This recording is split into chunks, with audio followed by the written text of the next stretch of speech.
Всем привет! С вами команда Актив. Сегодня мы поговорим о метрике «Открытый интерес». Эта метрика является ключом к успеху в трейдинге. Все, что вам нужно знать, вы узнаете из этого видео. Давайте разберемся с понятиями. Что такое открытый интерес? Открытый интерес в контексте фьючерсов и опционов на биткоин отражает общее количество открытых контрактов, которые еще не были закрыты, исполнены или истекли.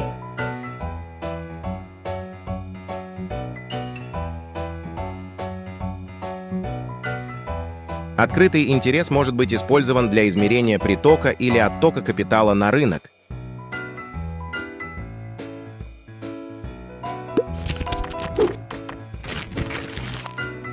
Синяя линия открытого интереса показывает объем открытых позиций, измеряемый в биткоинах.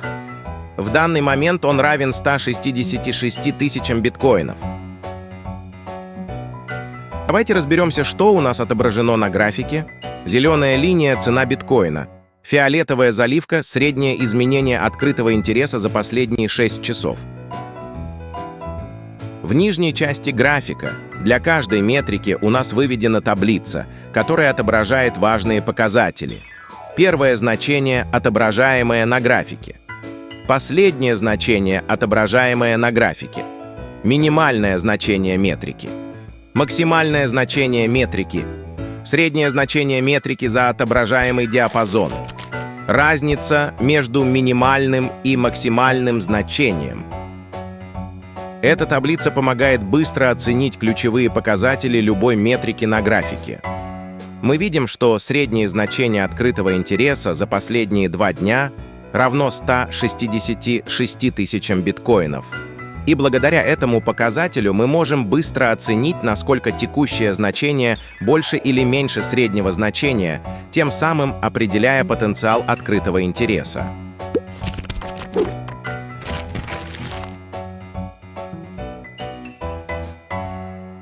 Давайте разберемся с трактовкой этих метрик. Увеличение открытого интереса может сигнализировать о новых деньгах, входящих в рынок, и потенциально о сильном движении цены. Уменьшение открытого интереса может означать уменьшение рыночной активности и возможное ослабление текущего тренда. Другими словами, когда открытый интерес растет, значит, трейдеры открывают новые позиции.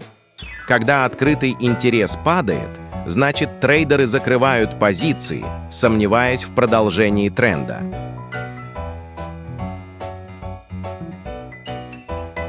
Теперь рассмотрим усредненные значения открытого интереса в виде скользящей средней за 6 часов.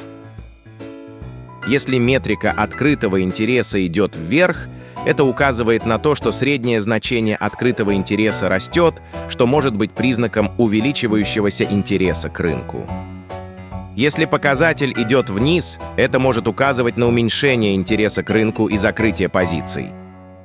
Также, оценив среднее значение метрики в таблице внизу графика, мы видим отрицательный показатель. Это значит, что за последние 2 дня в среднем на рынке было закрыто больше позиций, чем открыто новых, из чего мы можем сделать вывод, что трейдеры в данный момент не могут прийти к единому мнению и сформировать устойчивый тренд. Мы еще неоднократно будем возвращаться к метрике «Открытый интерес» и использовать ее в наших аналитических дашбордах. Тем не менее, следует быть осторожным при интерпретации этой метрики, так как для точного анализа следует учитывать и другие индикаторы, которые мы разберем в следующих видео. Не забывайте подписываться на наш канал, и для желающих попробовать нашу аналитическую платформу ссылка на регистрацию под этим видео. Увидимся в следующем видео.